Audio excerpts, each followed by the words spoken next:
ತನ್ನ ತಂದೆಯ ಸ್ಥಿತಿ ನೋಡಿ ಕಬೀರ್ಗೆ ದೊಡ್ಡ ಶಾಕ್ ಆಯ್ತು. ಎಲ್ಲಿ ಏನಾಗ್ತಿದೆ ಅಂತ ಯೋಚನೆ ಮಾಡುವ ಮೊದಲೇ ಕಾನ್ಸ್ಟೇಬಲ್ ಕಬೀರ್ಗೂ ಸಹ ಕೋಳವನ್ನ ತೊಡಿಸಿದ್ರು ಮತ್ತು ಮೊಣಕಾಲಿನ ಮೇಲೆ ನಿಲ್ಸಿದ್ರು. ಇನ್ಸ್ಪೆಕ್ಟರ್, ನಿಮಗ್ ತಲೆ ಕೆಟ್ಟಿದ್ಯಾ?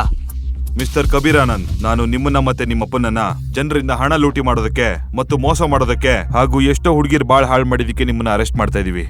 ಡ್ಯಾಡ್, ಇವನ್ ಏನ್ ಹೇಳ್ತಾ ಇದ್ದಾನೆ? ಶೇಖರ್ ಮತ್ತು ಆನಂದ್ ಮುಖಾನೆ ಏನಾಗಿದೆ ಅಂತ ಎಲ್ಲ ಎಕ್ಸ್ಪ್ಲೈನ್ ಮಾಡ್ತಾ ಇತ್ತು. ಆದ್ರೆ ಅನ್ವಿತಾಗೆ ಏನು ಅರ್ಥವಾಗ್ಲಿಲ್ಲ. ನನ್ನ ಹೆಂಡತಿಗೆ ಡ್ರಗ್ ಕೊಡೋದಕ್ಕೆ ಪ್ರಯತ್ನ ಪಟ್ಟ. ಮತ್ತಿದ್ರಲ್ಲಿ ಯಾವ ಡ್ರಗ್ ಅಂತ ಪ್ಲೀಸ್ ಚೆಕ್ ಮಾಡಿ. ಪೊಲೀಸ್ ಇನ್ಸ್ಪೆಕ್ಟರ್ ತನ್ನ ಹ್ಯಾಂಡ್ ಕರ್ಚೀಫ್ ಅನ್ನ ತೆಗೆದು ಆ ಡ್ರಿಂಕ್ಸ್ ನಲ್ಲಿ ಇಟ್ರು.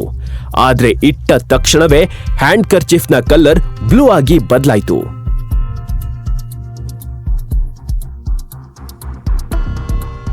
ಹೌದು, ನೀವ್ ಹೇಳ್ತಾ ಇರೋದು ನಿಜ. ಈ ಡ್ರಿಂಕ್ ನಲ್ಲಿ ಒಂದು ಡ್ರಗ್ ಆಡ್ ಮಾಡಲಾಗಿದೆ. ಅದು ತುಂಬಾ ಡೇಂಜರಸ್. ಎವಿಡೆನ್ಸ್ ಜೊತೆ ನಾವ್ ಇವ್ರನ್ನ ಅರೆಸ್ಟ್ ಮಾಡ್ತಾ ಇದೀವಿ ಸರ್. ಅಪ್ಪ ಮಗ ಜೈಲ್ನಲ್ಲಿ ಸಮಯ ಕಳೆದ್ರೆ ಅವ್ರಿಗೆ ಬುದ್ಧಿ ಬರುತ್ತೆ. ನೀನ್ ಹೀಗ್ ಮಾಡಕ್ ಸಾಧ್ಯ ಇಲ್ಲ. ನಾನು ಈಗ್ಲೇ ಕಮಿಷನರ್ ಹತ್ರ ಮಾತಾಡ್ಬೇಕು.